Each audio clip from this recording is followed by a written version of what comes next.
कपडे बनवण्यासाठी भरपूर पाणी आणि भरपूर साऱ्या गोष्टी एन्व्हायरमेंटसाठी घातक असलेल्या गोष्टी तिथे होत असतात. तर ह्याच्याबद्दल तुम्हाला काय म्हणायचं, हे खरं आहे का? टेक्स्टाईलमुळे बरंच नुकसान होतं का एन्व्हायरमेंटला? होतं. टेक्स्टाईल हे एकमेव क्षेत्र नाही आहे, पण टेक्स्टाईलमुळे होतं. कारण जे रंगकाम करण्यासाठी जे घातक डाय वापरले जातात, तर त्याने नक्कीच होतं. पारंपरिक कपडे बनवण्याच्या पद्धतीमध्ये कापसाचा वापर सगळ्यात जास्त होतो, परंतु आजकाल आपण जे कपडे घालतो, जे ड्राय फिट किंवा वेगवेगळ्या मटेरियलचे पॉलिस्टर्स वगैरे आपल्याला, हे काही कापसापासून बनलेले कपडे नाही, हे पेट्रोलियम पदार्थापासून केलेले डिराइव्ड प्रॉडक्ट्स आणि त्याचे हे कपडे आहेत. यांचं नैसर्गिक विघटन होणं तसंही अशक्य आहे. त्यामुळे मटेरियल पासूनच ते प्रॉब्लेम सुरू होतात.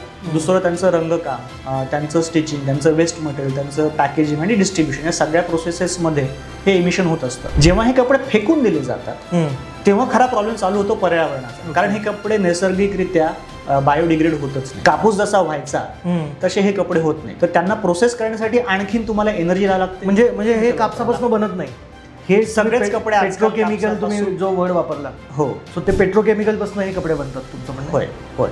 कापसाचेही कपडे 100% योग्य आहेत का, तर असं मी म्हणणार नाही. कापूस हा एक मटेरियल, त्याच्यावरती आणखीन कुठले मटेरियल वापरले याचाही अभ्यास केला पाहिजे. अच्छा. कुठल्या प्रकारचे रंग, नैसर्गिक रंग असतील तर ते कापड उत्तम मानलं जातं, ते कपडे उत्तम मानले जातात आणि ते जास्त टिकतात सुद्धा. फास्ट फॅशन बरोबरच अविनाश सर, तुम्हाला माहिती असेल की पूर्वी ज्या पिढीत आपण वाढलो, मोठ्या भावाचे कपडे लहान भावाला, त्याच्यानंतर त्या पुढच्या भावाला, असे आपण ते वापरले, अनेक वर्ष कपडे वापरायचे. आता फॅशन बदलते 6 महिन्यामध्ये, एक कपडे लगेच जुने होतात. लोकांची क्रयशक्ती पण वाढली, त्यामुळे कपडे वारंवार घेणे आणि न वापरलेले कपडे तसेच टाकून देणे, हाही ट्रेंड बदलला.